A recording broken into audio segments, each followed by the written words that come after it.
Hello and welcome to the Summer 2024 State of the Show Address and Ask Me Anything episode of A Gamer Looks at 40.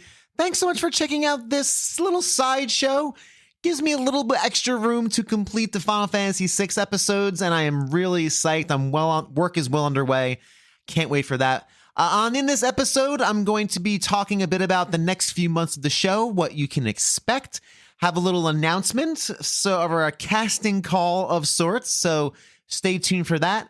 And then we're going to do an Ask Me Anything because why not? Thought it would be a fun way to kind of fill out an episode. I haven't done one of these in a while, so just wanted to throw that out there. So let's jump right into it.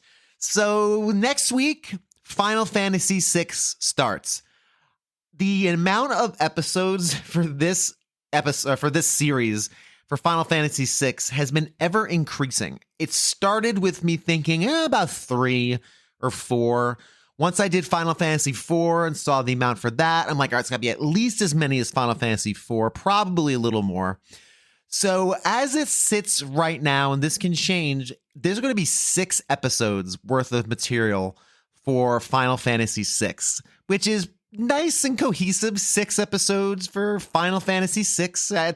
There's some rhythm to that. I kind of like that, but that's just how it's going to work out. And I really think that this is going to be a great encapsulation of Final Fantasy VI and why people love this game so much. This is a very personal game for me. This was one of my formative video games, and I'm trying to do it justice without overdoing it. I may be overdoing it. I don't know. But the way this show is structured, I feel like I have to put my all into Final Fantasy VI. This will easily be the longest of them. I can't imagine doing any more than 6 episodes in any other game. I'm sure X will probably have 3 or 4, and 7 will probably have 3 or 4. But as far as like the tentpole, this is kind of the game I want to capture.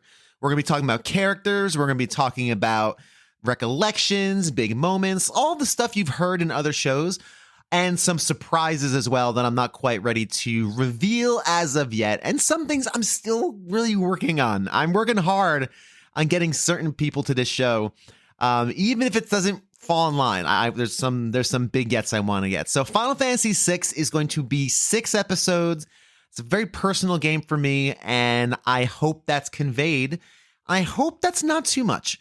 After Final Fantasy VI is complete, we're going to have a couple of Tales from the Bargain Bin just to break things up. I'm well aware a lot of my audience doesn't like Final Fantasy, and hopefully they're not checking out. I do want to give people other reasons to come and check out the show, so Tales from the Bargain Bin is a great way to do that. And then we're going to do Final Fantasy VII. Now, I don't know how many episodes this is going to be just yet, as I've just started interviewing, but I'm going to be taking a slightly different approach to Final Fantasy VII. Spoiler alert, I did not play 7 when I was a kid. I never owned a PlayStation. I was an N64 kid.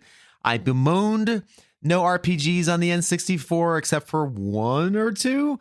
And I kind of just fell out of Final Fantasy. I missed out on that whole era, 7, 8, and 9, basically.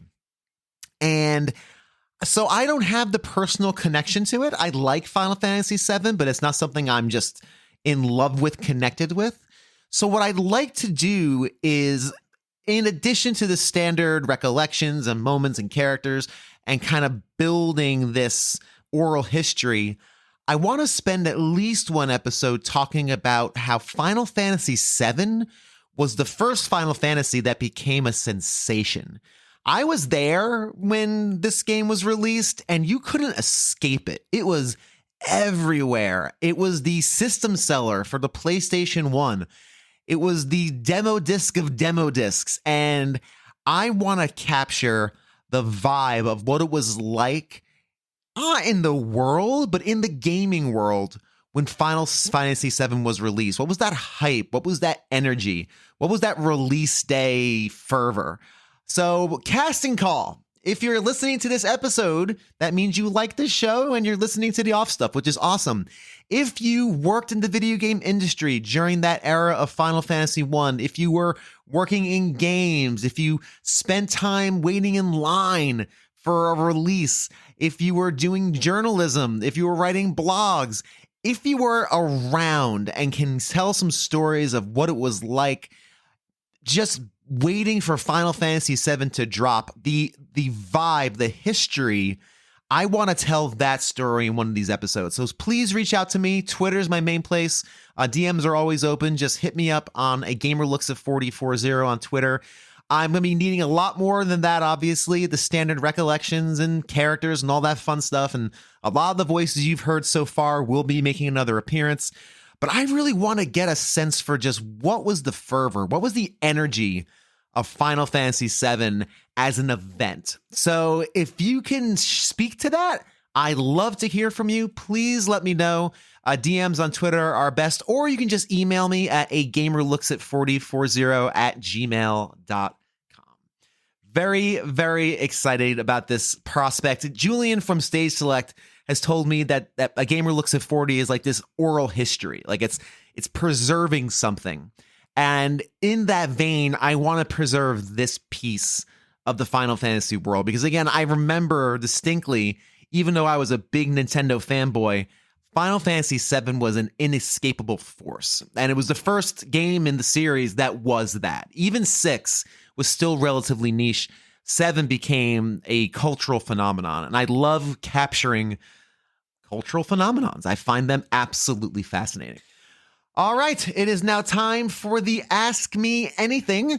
Thank you to everybody who submitted questions for this. This should be a lot of fun. I didn't do a lot of research on these questions. I figured I would just do them and just do them. So starting off from my Discord, which is A Gamer Looks at 40 Discord. If you go to my bio on Twitter or go to the website, you can sign up for the Discord as well. I try to be as active as I can on there. Some really good people sharing fun stuff. So be sure to pop onto the Discord if you'd like to get deeper involved in the show.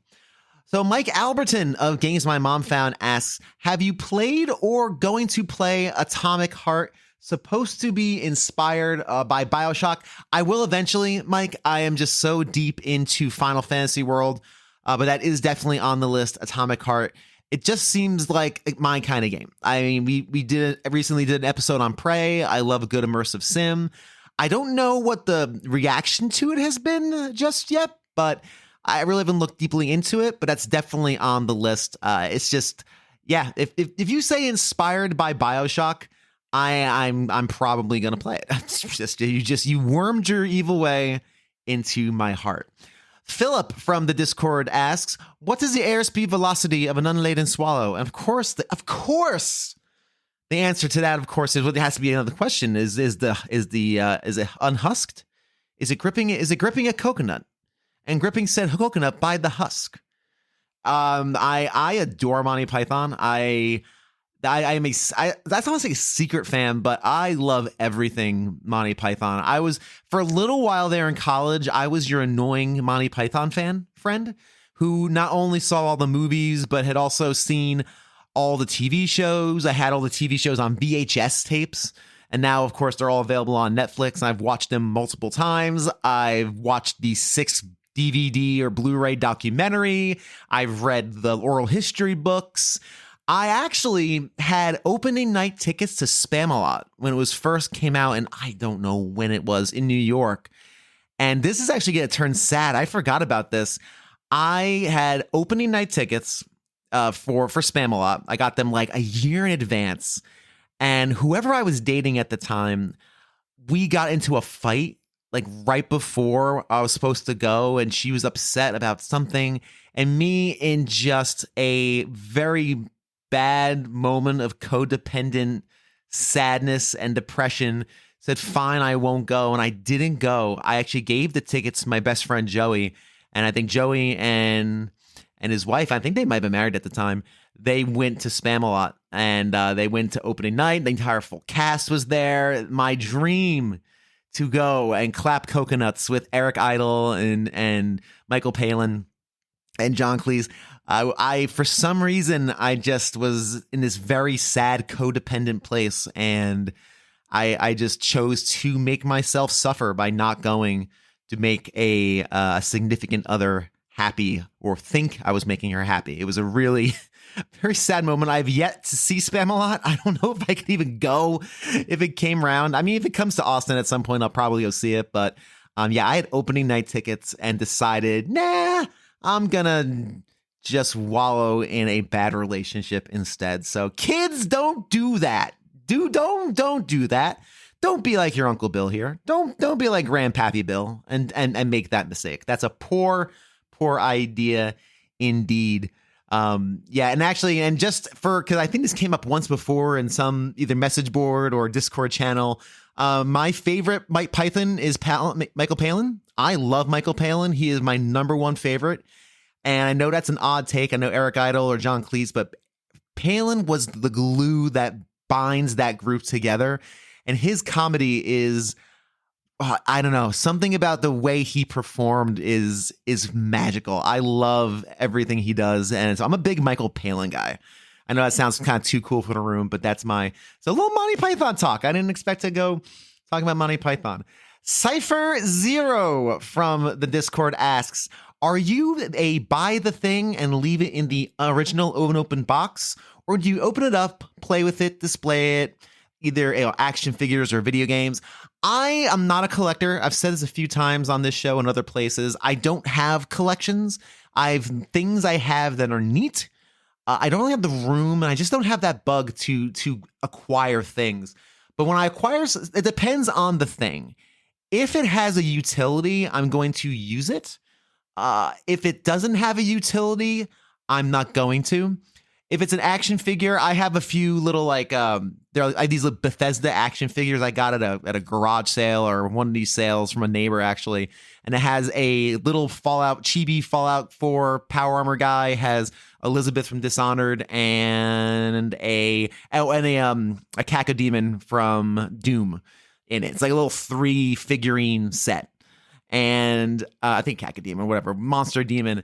And I had them displayed in the box, and I don't know, I'm just put them on my desk. So I just made the decision. I took them out of the package, put them on my desk. They have since been half destroyed by my kids because they come in and play with them. I think the Cacodemon is missing an ear, and I think Elizabeth's missing an arm. I don't care. But for me, I'd rather have the kids enjoy them and play with them. So I guess to answer that question, I'd rather them just be enjoyed than be shelf candy. That's just me. But on the other side of that, many years ago, I won it's a Japanese NES Mini. I think it was from the Gamers Week crew. I forget when. I think it might have been from Gamers Week. Someone was giving Someone was giving this away. I'm pretty sure it was Gamers Week, and I won it. I won the giveaway, and I took it out of the box, opened it, played it once. Realized I don't speak Japanese, put it back in, and now it just sits on my desk at all times, just sitting there in the box complete. But I did take it out once to play with it, just to plug it in and see how it worked. It's a Japanese family computer, a Japanese Famicom. So I do a little of both, and the things I get, I like to have utility for. So I guess I'm less shelf candy, more utility.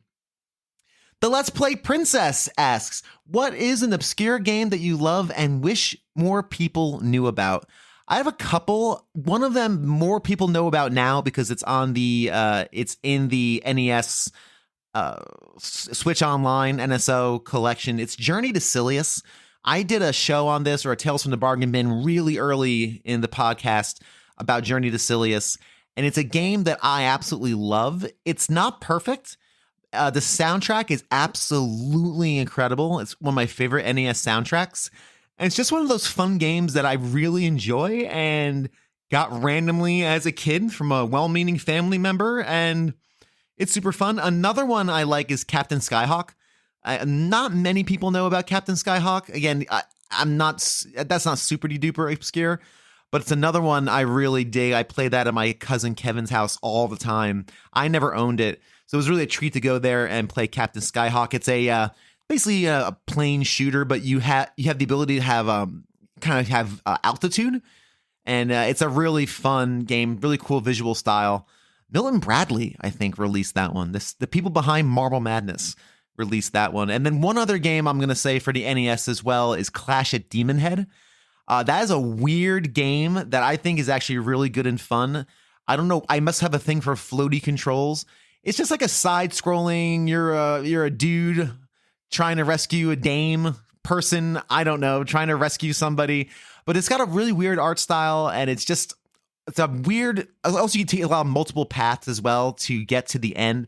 The ending of Clash at Demon Head, you have to solve like a random puzzle and figure out like 4 random numbers, or you lose, and there's no way of predicting them, which is super lame, and I've never done it. But Clash at Demon Head would be another one. I borrowed that game a lot from a friend in elementary school, for sure. So those are my 3. Journey to Silius, Clash at Demon Head, and Captain Skyhawk, all on the Nintendo Entertainment System. Distorted Illumination asks, do I just play video games, or have I dabbled in tabletop RPGs at all? I've never been a tabletop RPG. I've never played a single one, and I wish I had a better answer for this. I always feel like I would love to play like a D&D campaign. Like I'd really like it because I love that idea of storytelling and getting involved into like a role play. But I've never done any real crunchy tabletop RPGs. The closest I ever got to one, there is a place here in Austin called Vigilante Gastropub and Games. Is it still around? I think it might be. Maybe. We'll see. The website's still active. That's cool. And yeah, I think it's still around. And it's basically a bar where they have these custom-made gaming tables where you can go and play tabletop RPGs like Risk, and they actually have the games there you can just use. And it's a really very cool place. I did an article on it for the Austin when they first opened, and it was one of the only articles I've ever done that got big on Reddit for some reason. And when I saw the little counters back in the day, they would show you how many likes you have on Facebook or how many retweets, the little banner on the websites that don't exist anymore. I think all that information is now hidden. I saw Reddit was getting big, and I'm like, oh no, not Reddit. I don't want to be big on Reddit. They're going to be mean. And sure enough, they were actually really nice. And they're like, oh, this sounds like a really cool place in Austin. And I think it's still there from everything I'm seeing. So yeah, it's definitely still there. So it's a board game with a full service bar and restaurant where you can go with friends. They have these 2 really cool hidden rooms that seat 10 to 12 people, but they're behind a bookshelf. You have to like move the bookshelf out of the way to go to this back secret area. A very cool place. Vigilante Gastropub and Games in Austin, Texas. But I personally have never really been involved with tabletop RPGs, but I'd like to at some point. And then finally, Kev from the Discord. That's the first one I did from our Discord. Which Mega Man X game in the series is my favorite? And which is your favorite from the whole series? All right, I'm really glad you asked this question, Kev, because I have been recording with games my mom found on the Mega Man X series for, got to be a couple of years now. And I think I've been on all of those episodes except for maybe X5. I can't remember. I think we've gone up to X6 at this point, which is not very good at all. So I actually have some recent memories of Mega Man X. Mega Man X is not only my favorite game in the entire series, it's my favorite game of all time. That is my, if you ask me what my favorite game of all time is, it's Mega Man X. I think it is an almost perfect blend of very simple storytelling and just feels beautiful in your hands. There's something just glorious about the way Mega Man X plays. That formula is perfected in X. And I don't think it gets better. I think it gets a little worse by degrees as we move on to the X series. The bigger the sprites get, the more elaborate, the more systems you put on it, the more things you can put on Mega Man, the more secrets you can hide. I think it dilutes the experience as it goes forward. I will say X4, though, is unbelievably good. And if I didn't have so much nostalgia for Mega Man X, you can make a very strong argument that X4 is better. I can't do that with a good conscience. I love Mega Man X way too much to even say those words, to sully its good name. So I can't do it. I shan't do it. But you can make a very strong argument that X4 is the best in the series. It is phenomenal. I love Mega Man X2 is great. X3 is very good. I like it quite a bit. X5 is X6 is ugh. and I hear it doesn't get much better. So I have not played 7 or 8 yet. I'm waiting until the great Mike Albertin taps me on the virtual shoulder and says, time to do X7, and I will comply, because that's just how it rolls in my world with Mr. Mike Albertin. But yeah, Mega Man X is my favorite game of all time. It was Super Metroid for the longest time, but that last playthrough, I think 4 games my mom found cemented it. I was like, oh no, I think I absolutely adore this. And I could play that game every month.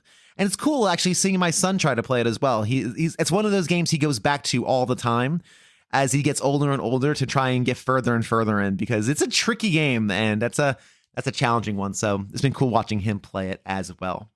All right, thank you to everyone on my Discord for their questions, but I wanted a few more. I wanted this to be more than like a 20-minute episode, which is what it's looking like right now. So I went on to other Discords, a couple of Discords of my friends, just to get some other comments, and they pulled through. Thank you so much so we're going to start off with the Gamers Week podcast Discord. Very, very pleased. Thank you so much to everyone who chimed in a question to really fill out this episode. It's when I do these, it's a bit of a, not saying ego shock, but it's one of those things where it's like, oh, I didn't get any responses on Twitter. Let me try this again. Still no responses on Twitter. But the important people got back to me, and that's what matters. So thank you very much for those questions. We're going to start, and I just looked at these now, so I'm literally reading these blind now, so I'm going to stumble through them probably a bit. So starting with EMOesque from the Gamers Week podcast Discord group. If you know you're going to have a good amount of time to play games, rare these days, I assume, what is your go-to snack and beverage specifically for gaming sessions? So excellent question. This is going to sound very basic. I am a pretty basic snacker. I love Cheez-Its. Cheez-Its are like my go-to snack. And none of this like specialty Cheez-It, Parmesan Cheez-It, spicy hot Cheez-It, toasted Cheez-It, extra toasty, large Cheez-It. No. Just standard, original, old school Cheez-Its. And every couple of weeks, I treat myself and get a big old box of Cheez-Its. And that's kind of like my side snack as I'm chewing and playing the games. They're not very crumbly. They're not very greasy, so I don't grease up the keyboard and make everything all goopy and full of gunk.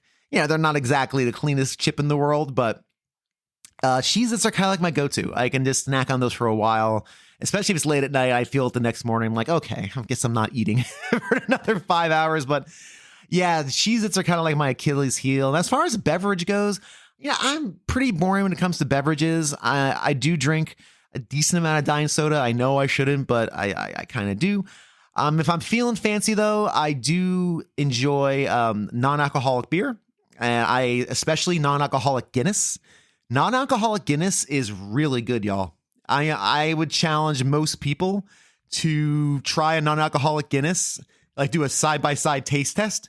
If you're doing it side-by-side, you probably could tell the difference. But without a side-by-side, like you could be duped. You would probably go, wow, that's actually pretty good, but something's weird.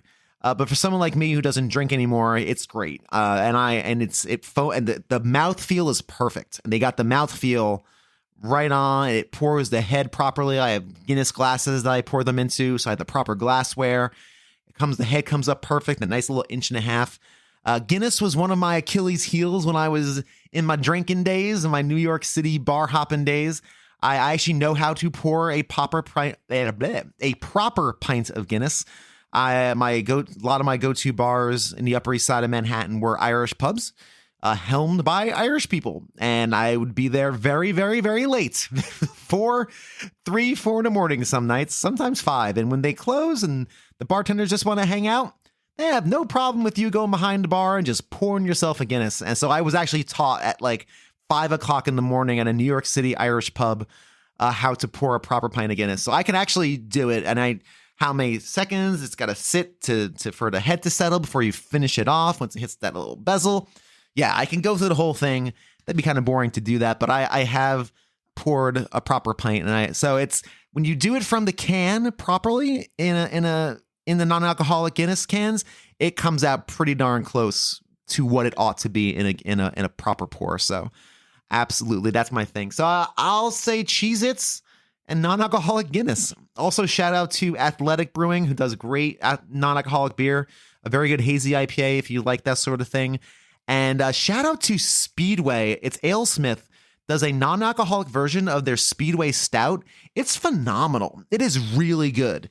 That and Deschutes does a version of their Black Butte, which is another stout that really, it doesn't have the mouthfeel and it doesn't have the body that you just can't get that with a non-alcoholic beer, but the flavor is spot on. And it's almost cold brew at that point when you don't have alcohol with the coffee notes and those chocolate notes, but it's very satisfying. And if you're someone who doesn't drink and you want to try a non-alcoholic beer, there are good ones out there. All right, next up is Writer's View, co-host of the Gamers Week podcast. She writes, "What's something unexpected you've learned from streaming with Mrs. Bill?" Which, of course, is Jamie. So, in case you don't know, my wife and I have been going through Fallout New Vegas. She is playing it for the first time. She is a relatively new video game player in general. She doesn't play a lot of games. But she loved the Fallout series on Amazon. We both did. We're like, hey, I want to play a Fallout game. And I'm like, we're playing New Vegas because it's one of my top 5 games of all time. And we're doing a run now. And she's doing really great. Like, she's actually having a really good time. We're having a lot of fun. Once or twice a week we stream. And what's interesting about Jam and what I've learned about her, so to speak, or just unexpected I've learned from streaming with Mrs. Bill, I wasn't sure if she was going to be like chaotic evil and like just exercise her demons, or is she going to be like her normal self, which is just nice and try to help everybody? And I wasn't sure which way she was going to go. And so far, she's been nice helping everybody. But every once in a while, she picks a dialogue option that surprises me. I go, ooh, that was a snarky response. But I really like that because that's her role playing. She's actually starting to like kind of role play as the character, which is really fun. And that's, for me, the fun of Fallout New Vegas. I don't think it makes for a great stream, but it's a lot of fun for us to just sit there and go through the dialogue and watch it. And I think we've had a few people show up. It's a lot of fun. We try to stream every Tuesday at 9:00 Central. It was a schedule we try to keep. And then throughout the week, we just pop on and just do it with unannounced, just so we can play the game, which is a good sign. But I think that's the one thing I've been surprised by. I thought I was 50-50. I'm like, is she just going to like join the Legion and just become like evil psychotic just to kind of like get her frustrations out? Or is she just going to want to help everybody? And sure enough, she wants to help everybody. And she thinks through her decisions, that doesn't surprise me. We were at a section of Fallout where you are in Helios 1 and you have a group of ghouls who are in a cult and they are looking to go to their great beyond, and you have to decide whether or not to assist them in this flawed mission. And she took like a couple of days to figure it out. She's weighing all the options. Like, I know it's kind of nonsense, but I really want to help them because they really seem so commit. It was really cool to watch her kind of go through that kind of mental exercise. It's been cool seeing little bits of her personality come out as she begins to role play this character. So it's been really fun to watch because she's never played a game quite like this. The most she plays usually are old school platformers. She likes Portal, but she's never played a game quite like this. And to see her kind of disappear into these characters has been really fun. So yeah, super fun. That's kind of what I've unexpected for sure. But we're still kind of early in that journey. Zach Hugethanks from the Gamers Week podcast asks, will you eventually need to rename the show A Gamer Looks at 50? Not to be a bummer, I highly doubt I'll be doing this when I'm 50. I really don't think I'm going to be a gamer looking at 50, because that would imply when I'm like 47, 48, that's when I'm really looking at 50, right? Would I rename the show A Gamer Looks at 50? I don't know. But I say that now. When I first started this show, I intended it to be a limited run episode. I was going to do these actually as it was a year an episode, and I think I was going to do it monthly. And I was going to do it weekly. I was going to do it weekly or bi-weekly. And I was going to do like one episode was 1990, 1984, 1985, 1986. And as I started doing interviews, I realized very quickly, people don't think of games in terms of years. They think of it in terms of personal seasons. And that's why I pivoted to this model, which which basically has now extended it out to almost 3 years at this point. And no time stopping. I will say there are a couple of series before I end this show that I really, really want to do. And I don't want to leave this piece of work incomplete. So there's a few things I want to do, but after like the next couple of ideas I have, I'll make a decision to see if I want to keep going.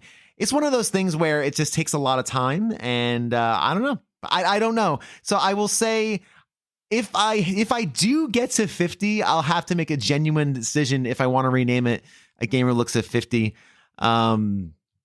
It just doesn't have the ring as though it's A Gamer Looks at 40. So I don't know. We'll see. We shall see. But now you got me thinking, Zach, about my future. You got me thinking about what's going to happen in my immediate future. So thanks for that. Sir Coffee of Houseblend, also known as the one and only Great Games with Coffee, has 2 questions.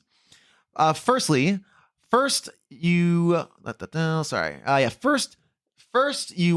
is, you wake up one morning to find yourself transformed into a character from a Final Fantasy game. What character would I wake up as and why? Okay, so this implies that I have the ability to choose the character I wake up as. And I'm assuming I am in my regular life. I'm just Bill. One day I'm Bill, the next day I'm somebody else. The first thing that came to my mind, and I don't know why, I don't have a good why for this, would be Auron. I don't know, because Auron is from Final Fantasy X, because he is so badass and so cool. I don't know. That just sounds really, really cool. The gravelly voice, I think it'd be really fun. And just to be like this wise, weathered sage, which I feel like as I'm getting older is the trope I'm falling into, which is great. I fully embrace it. I don't know why. My first thought was Auron, because Auron is just so cool and awesome and has a giant sword and always has a jug with him for some reason and lots of belts because, Nemaro. But it's just that was my first thought. And I'm going to stick with that first thought just because that would be just really awesome. Full head of hair, like cool sunglasses. Like there's nothing uncool about Auron. Like there really isn't. Although I don't think one of his arms works, so maybe that would be a little limiting. But that might get me out of yard work as well. So that could be a net bonus. I mean, let's be honest. If I only have one arm, I'm not going to be pushing around the lawnmower too much. However, if I'm Auron, I probably could. So that's a thing to consider. If I had to pick a second one, a character from Final Fantasy, I'm going to stick with Auron. I'm just going to stick with that one. I can't think of another one because that just sounds so damn cool. And now that you're this character, what will my day be like? Well, I'll tell you, Sir Coffee of Houseblend. My day would probably be very similar to what it is now. I would be much more intimidating. So I would, instead of meekly dropping my daughter off to daycare, I would saunter in there with authority and say, "Go, child, and be amazing." I'll say something really profound. I'll always have something profound to say. People always look up because I'd have the stature, right? I think that my day would be spent just walking and wandering. I would be wandering, just passing on sage advice to people who don't even ask for it. Just be that annoying person. By the way, wouldn't you like to know something important? I don't know. I think that's what my day would be. That's the only thing I can think of. Other than that, I think pretty standard. I mean, it's not going to get me out of doing Zoom meetings. It's not going to get me out of doing, the end yard work probably. I would definitely, I don't think it'd be much different in my everyday. Everything would have more import. Everything would have more gravitas to it. Everything would just be bigger and beefier, for lack of a better term. Awesome. And then finally, terrybacca asks, what is the most interesting thing you've learned or come across about Final Fantasy in your current massive undertaking? I like, this is a great question, Terry. And I kind of thought about this a little bit, and I think I was asked this by somebody else on another guesting spot I did. What interesting thing I've learned about this. The most interesting thing I've learned about Final Fantasy is how much of a community there is and how communal of an experience these single player games are. Again, we haven't even gotten to Final Fantasy 11 and 14. We will get there at some point. Who knows, this year maybe? I don't know when at this point, but at some point we'll get there.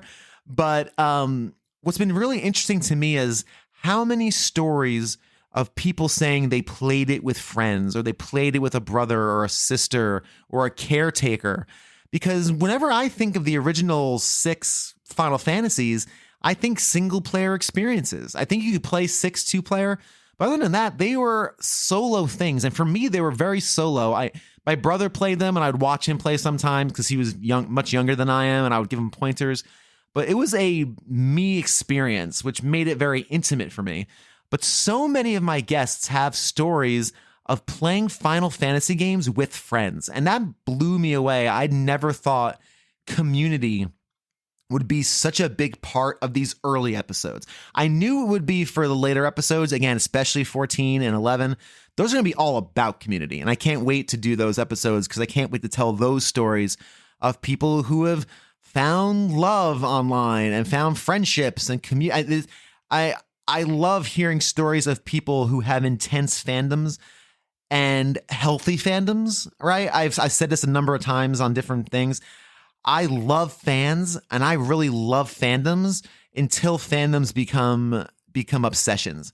And that's when it crosses over. So when you get to the point of a fandom that's gotten toxic or gotten gross, I get away from the macro fandom and go to the micro fan, because again, at the core of a fandom is a personal connection. And I find those stories fascinating, which is why I do this show in the first place, right? So to answer that question, I didn't expect, the most I thought I'd get for these early episodes was, yeah, I talked about it with friends on the playground and we kind of talked about where to farm bad guys, because that's what I did, or where to farm experience. I had a lot of stories of people, again, just doing this in community with other people. And I think that's so cool and a testament to what a cool game and what an amazing series Final Fantasy is and continues to be. So, yeah. But I love fans and I love fandoms because personal connection to art makes art worth it. That's why art exists. And if you don't believe video games are art, or you want to have that debate, that's fine. But at the very least, a video game has artistic elements. And so even the worst game you can think of has artistic elements inherent in it. And those artistic elements should be eliciting emotional responses. And when games can do that and create community and create relationships and create friendships and foster those things, I think that's what separates gaming, or that's what matures gaming. Because that happens through movies, that happens through music, but gaming is still a very new medium. We don't get a lot of stories of that, and those are the stories I like telling on this show, because those connective tissue kind of things is what I think elevates games to the same level artistically as movies and TV and music and art and sculpture and everything else. So I kind of went on a tangent there. I apologize. Big answer for a small question, but thank you, terrybacca, for that question. And then finally, I asked on the Games My Mom Found forum, and I got one answer, which is fine. Once again, one question, but this actually is going to round out the episode nicely. And it comes from the one and only Kenneth Sanity, a gentleman I've recorded with a ton at this point. And I've said it before on Games My Mom Found, I think Ken and I would be fast friends. We're like friends separated by geography. I think we would be really pretty good friends and fast friends if we were like at work. If like I met him at work, we'd be like really good work friends, like hang out after work friends. I've had friends like that at work, and I think Kenneth is that kind of person. He's really into movies. He's very knowledgeable about it. I like to think I'm knowledgeable as well, and I love movies. So we had like that connection, and we love games, of course. And I think we would just be fast friends. And I love his sense of humor and how he performs on the show. And it's always fun to record with Ken on Games My Mom Found. So he asks, and if you know Kenneth Sanity, you can do his voice. I'm not going to do a Kenneth Sanity impersonation. I just don't do impersonations anymore. Society as a whole is not in a great place. And this is the question. So the question is this. Society as a whole is not in a great place, and it seems like it's getting worse with every passing day. Do you believe that the downfall of licensed video games based on movie properties could be partially to blame? Before you scoff, remember we used to have proper Jurassic Park games, Batman movie games, even home improvement games, and things were a bit brighter. Kenneth, I read that this afternoon. I've given this some thought, more than I think I gave the other question some thought, because I believe that art is a reflection of the society or the state of the society from which it's made. So I'd like to think that art can influence society, but most of the time, art is a reflection of society. So I think the fact that we don't have really good licensed games anymore, we don't have those amazing Batman games. And to be fair, we still do. We have our Spider-Man games and the Arkham Asylum games. But the fact that we don't have, or let me just say this, the nature of those games is reflective of the nature of the society that we live in now. Which means we can't have a simple Batman movie game where Batman runs to the right, punches things, and throws batarangs and dirks. Like, we can't have that because life is no longer that simple. And even if it was simpler back in the late 80s, early 90s, our lives had become more complicated. Our lives are more complicated. It's just what has happened over time. So we can't have like a simple Jurassic Park game where you just go around and shoot dinosaurs, or you can't just go around and collect dino eggs. You can't go around, even home improvement. You can't hunt dinosaurs with Tim the Toolman Taylor. You can't do that. We can't have that silliness because that silliness is not reflective in the society that we live in. The best games that we can have can be fun, but they have to be complicated because it's reflecting the society we live in. This kind of very confusing, weird, overly complex world that we currently exist in. I played one of the Spider-Man games on the PS4. It was the first Spider-Man game, the new one, not Miles Morales, but the one before that. And I bounced off after about an hour and change, and not because it was a bad game. I was enjoying it. It was just, I felt old. It was like just too many buttons and too many combos and there's too many things this game wants me to remember and do. And I'll get back to it eventually. It was fun. It was neat. Web slinging was fun. It was game, but it was too much. And I feel like these days I'm gravitating more towards simpler experiences because I want to recapture when times were simpler. And it's not a nostalgic thing. It's more of a mental break thing than anything else. And as a very quick side note, I do a show that is literally nostalgia.exe. Like, I could probably, instead of A Gamer Looks at 50, I could just rename this show nostalgia.exe and it would be just as fine of a title. I am not a terribly nostalgic person at my heart. I'm actually not. I don't think back to the days of high school and I like thinking forward. I like anticipating what's coming. I like staying as present as I possibly can. And I don't think back a ton, which is amazing for someone who does a show that's steeped in nostalgia. But my hope is, because I do believe nostalgia can be a very dangerous drug, my hope is that this show is more about stories. And stories will always be more impactful than nostalgia, because nostalgia is looked at through a certain lens, where stories are just stories. They are reflections, or they are tales of things that happened and the reactions of the people they happen to. So that's why I hope this show tends more to the story side of things than nostalgia. But I'm not a very nostalgic person. So for me, yeah, I think that's kind of where I would land on it. I don't think that licensed video games are a part of the problem. I think it's a reflection of just the complexity that we live in. And I'm sure that was a joke question worthy of a joke answer. And I actually gave you a real answer to close out this episode of A Gamer Looks at 40 and this AMA. I guess I left it on a downer, I guess. Cool things are happening you know what? Here you go. Here's the light at the end of the tunnel. Cool things are happening all the time. It's just a lot harder to find them. So my encouragement for everybody listening, if you've gone this far, you enjoy the show, and I appreciate the fact that you hung in this long, let's take some time, like for the rest of the summer, to actively seek out cool stuff that's happening, because it is. But since it doesn't sell well and it doesn't drive clicks and it doesn't look good on a Twitter feed, it's harder to find. But it's out there. We just have to take intentional steps to make that happen. And I think it'll be good for everybody's mental health and everyone's sense of self and sense of hopeful, a little more optimism in what always looks like a land of bleak and despair. We got to look for those micro moments of cool things happening all around us. 'Cause I honestly do believe that cool things happen on a daily basis, but they get swallowed up by the constant doom scrolling that we live in day to day. So, hey, let's get our mining hats on. Let's just get our chisels out and start working away for positive, because the world is not going to give it to you. We have to look for it. So, and hopefully this show, and that's why I do a show that has things you can't argue with. It's not a review show. It's not a news show. It's those things you can have arguments about. This show is designed to be inarguable. I cannot argue with somebody on how they felt about Final Fantasy IV when they were 7 years old. I don't argue with that. That is an expression. That's a time capsule of the way things are. So hopefully this show provides a bit of that, positivity. That is a goal of mine.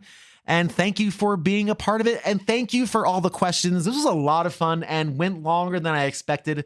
So if you haven't done so already, Twitter is where you can find me. agamerlooksat40.com. 40 has everything, all of my everything. Thank you to my patrons.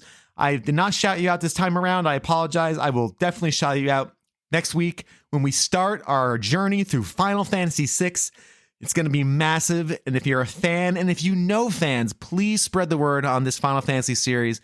I try to look at it objectively, but I think as I'm kind of looking at it and listening to it, I think there's something cool happening here.